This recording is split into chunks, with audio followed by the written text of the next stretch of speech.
Ay, nandito na po si Doc. Oh, kayo po ba yung kamag-anak ng pasyente? At hindi po, staff niya po ako. Kami lang po yung nagdala sa kanya dito. Kasi may resulta na yung laboratory test at biopsy. Kamusta po yung kalagayan ni Madam? Ano po yung resulta? Based sa biopsy report, si Miss Pascual po ay may gastric adenocarcinoma or commonly known as gastric cancer. Currently, nasa stage 2 na po siya.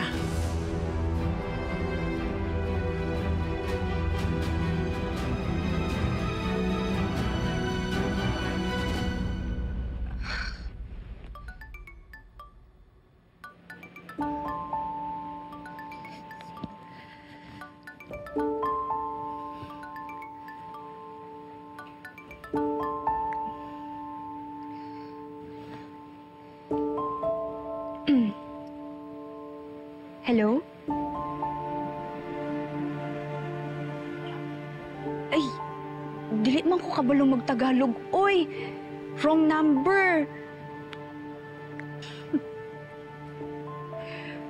Vitali, smile ka dyan. Ano yan? Hi, girl. It's nothing. Ang dami lang talagang scammers ngayon, kaya ikaw, mag-ingat ka ha. Don't click links or answer anonymous calls. I-block mo na yan. Oo, kaya nga eh. I had to deal with that. O tara na, let's go. We're late. Cancer po? Dok, sigurado po ba kayo? You can definitely ask a second opinion. That's your right. Pero based sa amin, biopsy and imaging report, it's confirmed. Stage 2 gastric cancer. Pero Doc, magagamot po ba siya? Oo, basta maagapan. At this stage kasi, the cancer is still confined to the inner layers of the stomach lining. Pero pag hindi ito maagapan kaagad-agad, maaari itong lumipas sa ibang organs niya, tulad ng sa atay or sa lymph nodes.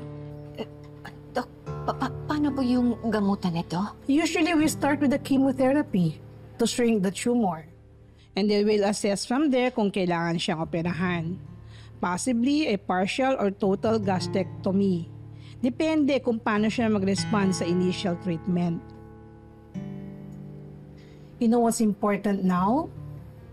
Is kailangan ma-inform siya kaagad. Kausapin niyo siya gently. And, prepare her emotionally. Babalik ako, and then personally, I will explain everything once she's ready. Okay, sige po, Dok. Salamat po, Doc.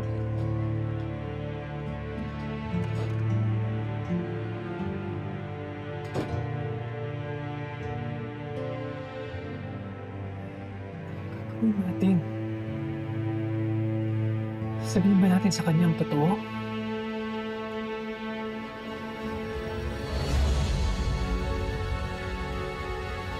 Anong totoo? Anong sasabihin?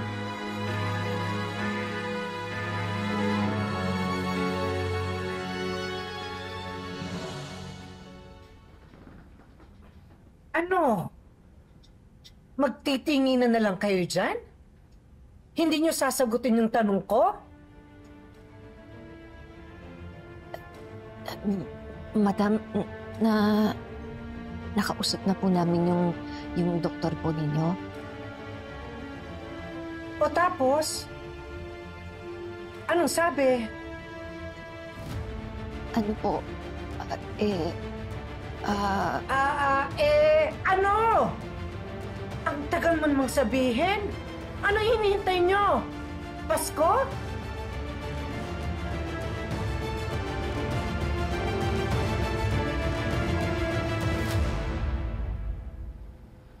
Aling Jacinta,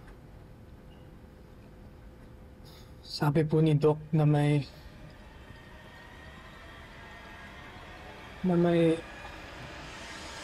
gastric cancer po kayo. Stage 2.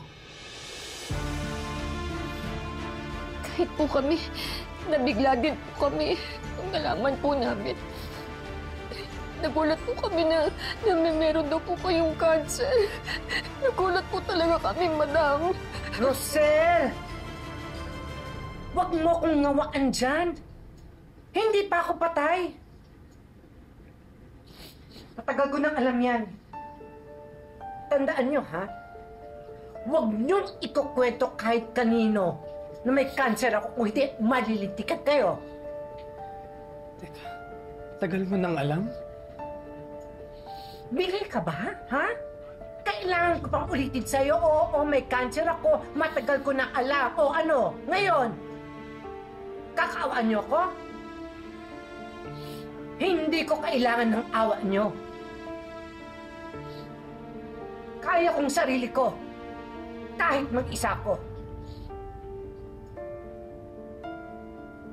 Sige na! Lumayas na kayo, di ba? Kahapon ko pa kayo pinapalayas? Ha? Umalis na kayo! Sige na!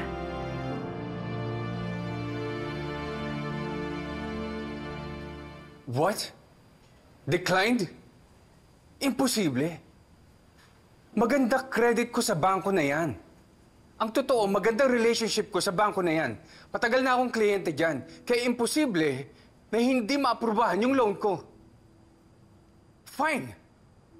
E di kung ayaw nila akong pautangin, e di wag. Sa ibang bangko na lang ako utang.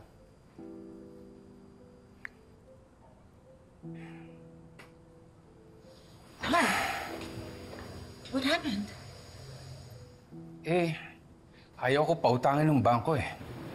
Apparently, they're questioning yung performance ng negosyo natin.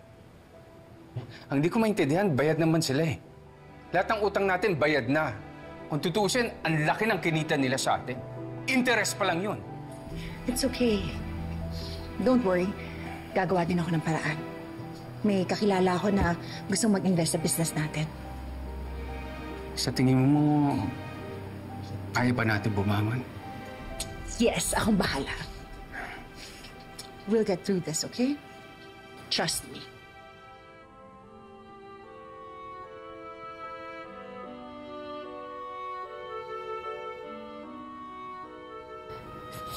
Ano, nalika na, umalis na tayo kasi nagagalit na si Madam sa Halika, Sinta. Hindi po namin kayo iiwan ni Nanay. Babantayan po namin kayo. Anak, halika na, umalis na tayo eh. Wag po, Nay.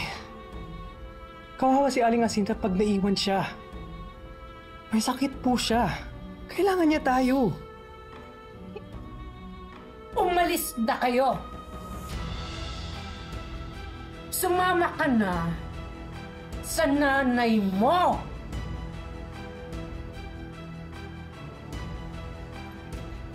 Hindi po, Aling Asinta. Kahit ipagtabuyan niyo po kami, hindi po kami aalis. Kahit murahin niyo kami, ipahuli sa pulis, babalikan ka namin.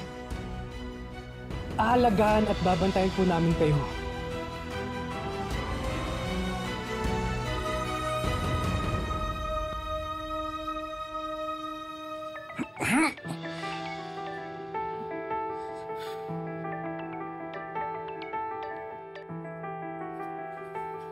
Hello? Magbabayad ako. Relax lang. Pati interest, babayaran ko. Okay, sige.